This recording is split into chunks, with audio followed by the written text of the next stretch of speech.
Good evening. Thanks very much, Ken. And through you, we want to bring greetings and thank the organizing committee who have put together this amazing event. We want to especially thank Kelly, who's carrying on in Dan's legacy, and acknowledge the remembrance of Dan Marsh as well this evening. So a couple of weeks ago, ladies and gentlemen, we had a fun golf tournament. It was a fundraiser, and a number of riders participated, for which we were very grateful. We decided that on one of the holes, a par 3 that I was hitting balls on, that we'd kind of give teams the option, and some of you were there, you'll know, of playing a little football instead of golf. And so we gave them the following choice: play golf, and I'll hit along with you, or play football. And a few of us would try to drive the width of the fairway on the hole we were at in 3 downs. And if we were successful against the golf team, they could still mark a par.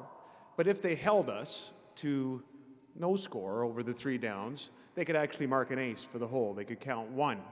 And to top it all off, we offered them Tyrone Breckenridge as one of their players on defense. About 90% of the teams chose to play football instead of golf.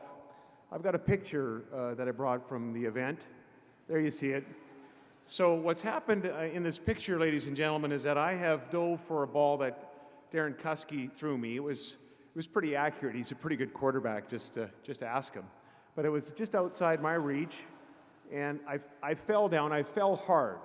In fact, at this point in the afternoon's activities, that's when I think I pulled my, sorry, coach, that's when I sustained a lower body injury. You could see one of the golfers there who clearly is very concerned about the fallen premier. And then you could see Tyrone Breckenridge celebrating like it was the game-winning play in the Western Final.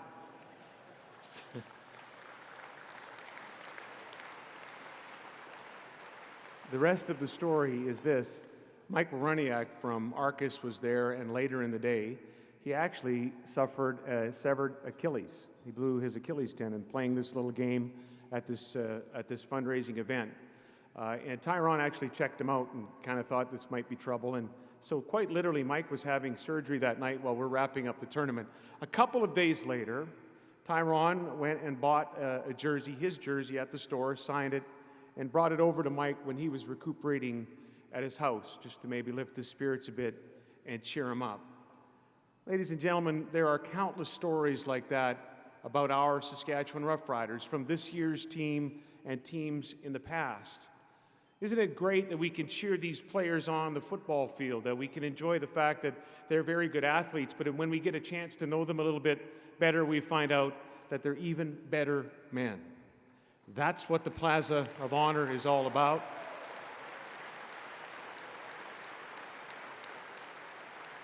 It's the Plaza of Honor, after all, and you consider the names that we celebrate tonight, and we know we're only adding value to that fact with Eddie and Gene. In terms of Eddie Davis, I mean, I read that big article in the paper yesterday. Some of you would have saw it. They interviewed Lance Fraser to ask him about his former teammate, and it stood out for me that about 75% of what Lance had to say about Eddie Davis was about Eddie Davis the man, not Eddie Davis the standout DB. It was about the fact that he was a leader, that he was generous, that he was humble, that he'd have those barbecues for the team over, that he was a mentor for the entire team and like a coach on the field. And what about Gene Makowsky? Ladies and gentlemen, stats do not tell the story of Gene Makowsky, the man or the football career. We actually looked on the CFL website for Gene Makowsky's stats, and it's still there today. I think we brought a slide of that, if they would put that up now. The very first thing, this is true, that pops out on Gene Makowsky's career stats are his receptions, which are terrible. He caught 1 pass in 17 years. He caught it in 1999 for -3 yards. You notice up there, actually, it says Gene Makowsky, free agent. Gene's backstage, and so I just need to say, Gene, that's not true, right? It's not a free agent. There's not a lot of stats for O-linemen, ladies and gentlemen, so I've made some up. It's what we do in government. Gene.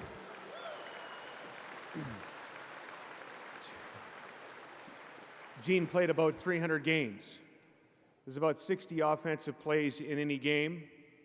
So Gene was either blocking or hit 18,000 times for the Saskatchewan Roughriders. I read that an offensive lineman can lose up to 10 pounds in a football game. Gene Makowsky lost 3,000 pounds playing for the Saskatchewan Roughriders. And you're going to see him in a moment. He's keeping it off, ladies and gentlemen. Here's a stat that's real. Number of teams played for, 1.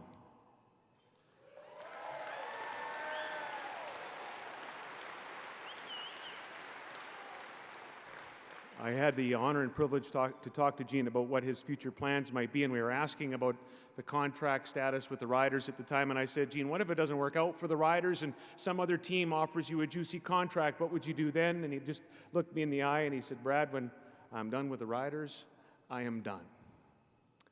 When you look at the website for the CFL, there are no statistics for loyalty. There are none for dedication.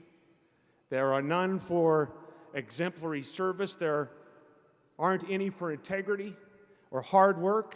But if there were, number 60 and number 29 for the Riders would have a lot of league records, ladies and gentlemen. And so, though this isn't the formal installation, we're going to bring them out and introduce them here to you very, very quickly. Ladies and gentlemen, the first inductee that we'll introduce you to tonight is number 29 for the Saskatchewan Roughriders, Eddie Davis.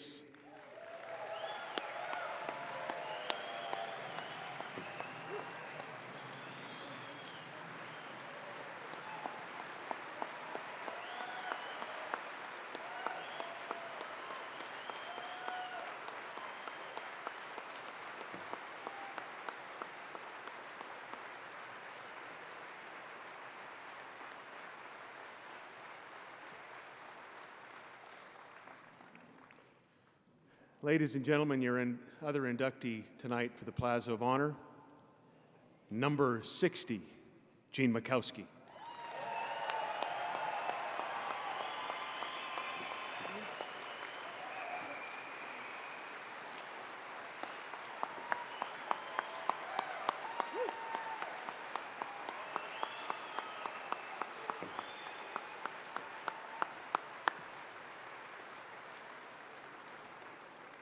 I told you, he looks pretty good. I think he could play slot back for the Calgary Stampeders. Ladies and gentlemen, it also falls on me to introduce your Master of Ceremonies for the evening. He's no stranger to this crowd. He's one of the best play-by-play voices in CFL action, frankly, in sports, and we're honored to have him here. In fact, as far as our household, we listen to him call the games when we're camping. We listen to him when we're on the road. We listen to him when Rod Black gets the call from TSN. Ladies and gentlemen, the voice of the Saskatchewan Roughriders and the Roughrider Radio Network, Rod Peterson.